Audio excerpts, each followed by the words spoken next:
Hey there, it's Mitzi. Welcome to my channel. Today I'm sharing my December reading wrap-up.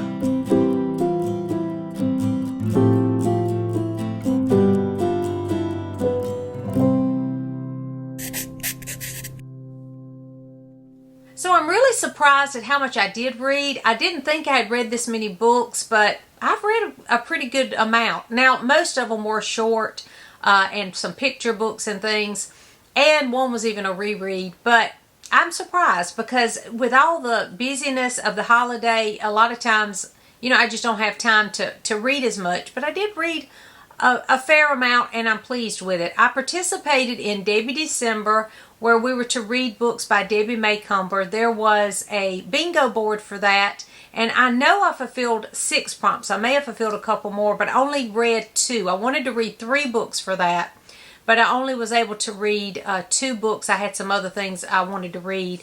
I read Trading Christmas, which I really enjoyed, and then the first in a series called Lonesome, Cowboy. I didn't enjoy that one as much, but it was okay, and I may pick up some of the others in that series later if we do a Debbie December again next year. I do hope that they will, because I really enjoyed it. It was my first time reading Debbie Macomber, and so I have several of her books on my shelf already, so I'd like to have an excuse, I guess, to read some of those. So thank you to the ones that hosted that event, because that was a lot of fun. And then I also participated in the Christie's Missing Readathon, and I read, let me look at I have my clipboard here to remind me.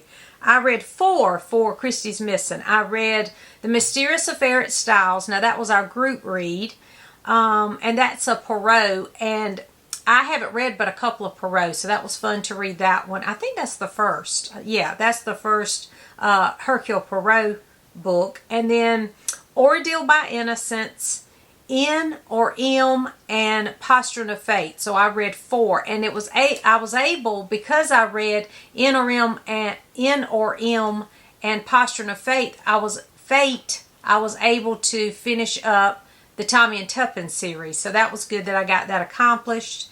And then I read several Christmas books. I read The Christmas Quilt by Jennifer Chiaverini. That's part of the Elm Creek Quilt series that I'm trying to read through. That was a really good one. A Christmas in the Alps by Melody Carlson. I'm trying to read through. Melody Carlson has a lot of these novellas at Christmas, and I really enjoy novellas at Christmas time, and they're just heartwarming, encouraging type comfy books. So I read that one from her books, and then my son gave me, where is that? Let me find it. My son gave me this little book a week or so before Christmas, and it's called I Saw 3 Ships by Elizabeth Goudge. And this is just a little short story. I enjoyed this. This is about a little girl, I think her name's Polly, and is it Polly? Yeah, Polly. Polly lives with her 2 elderly aunts, and they are interesting characters. And this is set at Christmas time, and it's Christmas Eve, and Polly's really excited about Christmas time, and she's wondering if she's going to get the things she's wished for in her Christmas stocking. And so she is hoping that the 3 wise men will visit, and so in order to visit, she keeps the window open so that they will visit her. And because of that, some things happen, and it's just really a heartwarming, fun little story with little surprises. I really enjoyed this one, and so I do recommend, if you like little heartwarming books set around Christmas time, this would be a good one. I haven't read a lot of Elizabeth Goudge, but and some of the Elizabeth Goudge I've read, I've had mixed feelings, let's just say that, about Elizabeth Goudge. But this one was precious, and I'll be reading this one again, and I do recommend it. So I really want to talk about the next book that I read that was Christmas related. This book is The Substitute Guest by Grace Livingston Hill. I have never read any Grace Livingston Hill, but this will not be my last. I really enjoyed this. I wasn't sure how I would feel about it. Several of you have told me you need to read Grace Livingston Hill, and so I've had that in the back of my mind, and I'd actually found one by her at a library sale that I plan on reading this year. But I didn't have any other books by her, and you kept telling me you need to read her. She was a prolific author for romance, and she wrote clean, inspirational romance, and they're all Christian romances. And this is before Christian publishing was even a thing.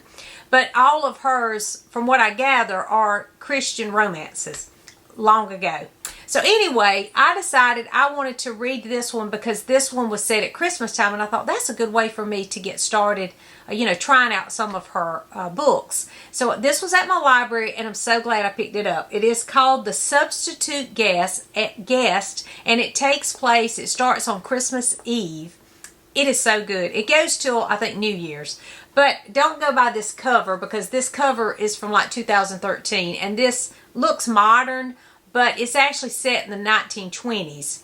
And it was such a good book. It starts out, there's this man who is going to this party, but he stops by his friend who is a doctor. And the doctor needs to take this medicine to this woman. And it's like she has to have this medicine by that night. And so he decides because he's single and he doesn't have anywhere really to go but this party for Christmas Eve, he's going to take the medicine to this woman for this doctor friend so that the doctor could be with his family. Well, he ends up getting lost. There's a blizzard. He ends up getting lost, and he happens upon this house with this family, and he meets this girl, of course, and all the members of the family, and the brother and this man that's to take the medicine trek up this mountain to take the medicine to this woman, and then when they come back, they spend Christmas Eve together. I just really loved it. Now, it is a little over the top with good and bad with, all the Christians are super good, perfect people. And then the ones that aren't Christian are just not making good decisions, and they're the bad people. So it is that in here, but I still loved it. I really enjoyed her writing. I loved the coziness of this. There's a lot of scenes where it just was perfect for Christmas, where they're in the living room by the fire. They talk about the foods that they're eating and putting the little things in the Christmas stockings. It was perfect for me. It was heartwarming, and I really enjoyed this little book. Again, it is a little good, a little too perfect, too good on the Christian side of things, because we're real people and we really have problems, and we aren't perfect, and we do a lot of things wrong. And in this situation, they don't. I'll just tell you that. But I did enjoy it. I thought it was such a fun read and perfect for Christmas time. So this will not be my last Grace Livingston Hill. I do have another one. I think it's called Ariel Custer. I think that's the name of the one that I found at that library sale. So if you have a Grace Livingston Hill that's your favorite, let me know in the comments, because I do want to read more by this author. I also read A Christmas Carol again. I read this just about every year at Christmas, but this year it was special because Elijah, my son, my 19-year-old, he wanted to read it too, so we buddy read it, and it was so special to read this with Elijah because he loved it, and having someone reading it for the first time was just such a great experience. We just read a stave, each time. We would talk about a different stage each morning after we read it, and it was just so much fun to hear it from his point of view and his perspective on the descriptions and the way that Charles Dickens tells this story. He loved it though, and that makes me excited because you know how much I love Charles Dickens. So I thought this was a great start for him in Charles Dickens. I don't think he wants to read anything else right now by Charles Dickens. I'm trying to push him in that direction to read Great Expectations. But this was a good start for him, and I am so glad that we did that. Speaking of Charles Dickens, I also read Oliver Twist. I had never read Oliver Twist. This is one of his earlier works, I think. And I can tell that about it, but I loved it. I know a lot of people there's mixed reviews on this one with it's not their favorite. If they are a Charles Dickens fan, it's not their favorite. It's not my favorite, but I gave it 4 stars. I thought that it was a great story. I was invested from the beginning and wanted to know what was going to happen to poor Oliver Twist. But I can tell a difference in some of the other books that have been favorites that are later works written by Charles Dickens, how he has, I think his writing improved based on this. The thing though that surprised me about this book was I watched as a child, I know I've watched an adaptation of this and thought I knew the story, but I didn't. Because the only thing that was true to what I remember from the adaptation was at the very beginning when Oliver asked for more food. That's about all. I knew he was an orphan and I knew that he was asking for more food. And that was all that seemed familiar about the story as I read it. Nothing was the same as what I thought it was or what I imagined. I don't know if maybe it was so long ago because it's been many years ago. I was a child when I watched that. So I need to go back and find a good adaptation. I think I might have because I had picked up some DVDs at a thrift store of BBC's adaptations, and they're usually pretty close, so I'll go see if I can find that. But anyway, I'm going to watch an adaptation to celebrate reading this. I'm not going to talk about this book though but in detail because I am going to do a review, which by the way I still need to do my review on Little Dorrit and what was the other one? The Oliver Twist, Little Dorrit, and I think there was another one that I still have not reviewed yet, and so I need to get to these because they just take me longer. I want to do a good job talking to you about these books, and so they take me a little bit longer, and I'll be forgotten the books by the time I review, so hang on for that. I do plan on doing that as soon as possible. I also want to mention a book that I mentioned recently because I had picked it up recently, and that is Santa Mouse. I know this is a picture book, but bear with me because it's super cute. I love this cute little book. It was so fun to read, and I really enjoyed it. The pictures are fantastic in this book, and it's just, it gives me like a mid-century vibe. It's, you know, like from the 1960s or something. That's probably when this was published. I'm not sure, but that's what it feels like. So it's very vintage feeling, and I love those, especially at Christmas time. So if you like vintage Christmas picture books, you might want to try to find this one. But what was so great about it, after I read this one, I found this I think at a thrift store or library sale just recently. I went to, it's become my favorite secondhand bookstore. There is this little bookstore in Aiken, and they had a treasury of Santa Mouse, and I immediately said, okay, I have to have that. This is this story, Santa Mouse, but also two other stories are in here. So this one's a little bit thicker. It's got, you know, a few more stories, but look at that. Is that not precious?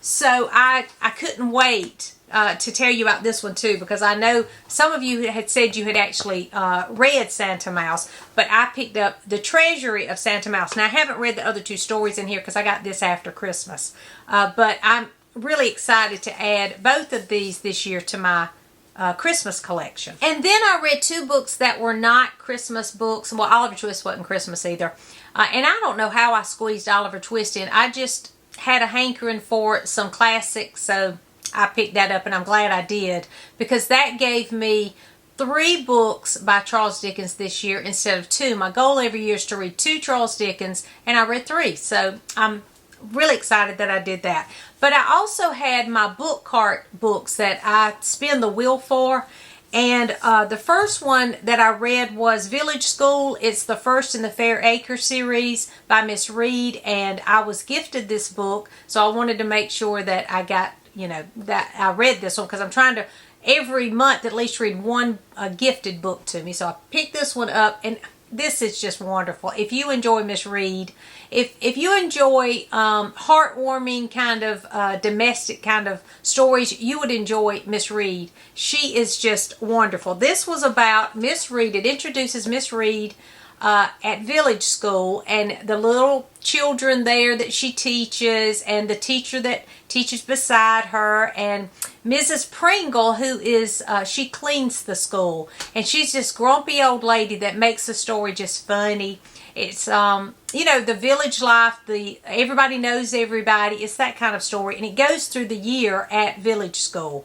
I really enjoyed this. This was such a great read, and the more I read, as I got about halfway through, I was like, I need to be writing some of this down, because some of the passages were just so descriptive and sweet, and I just loved them.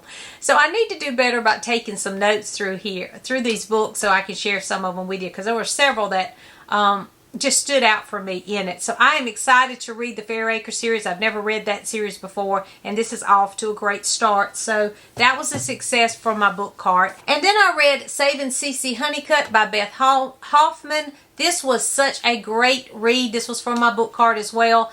I gave this 4.5 stars, and it would have been a 5-star, and I'll tell you why I took a little bit off in a minute. But I really enjoyed this. This reminds me of The Secret Life of Bees. It's that type of story. It's about a young girl who lives with her mother who has a mental illness and the extreme things that she does. But then she moves to Georgia, and she lives there with her great aunt, and there is a housekeeper, and the ladies in the town are just eccentric, and it is just a wonderful, beautiful story. If you like Southern fiction, Southern women's fiction, you would really enjoy this one.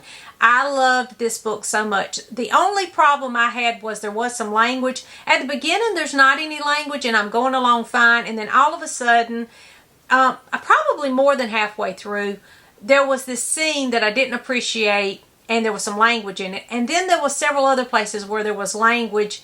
Now, you might not have a problem with it because it's not like harsh language, but for me, I don't use bad words. I don't like ugly talk. And so there was some ugly talk in this, so I couldn't give it 5 stars because it just makes me cringe when I read that. And it wasn't necessary to me. In my opinion, that was not necessary. The book was so wonderful, and it didn't need that. But I do recommend it.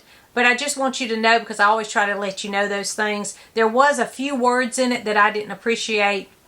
Other than that, it is a wonderful story, and I loved it. And at the end of it, there was, well, all the way through it, there was a lot of quotes that were so encouraging about life. And I loved that about it. The older women, as they would talk to Cece and built a relationship with her, they had just such words of wisdom. Some of the women would have such words of wisdom that are quotable for sure. So there were some beautiful passages in here.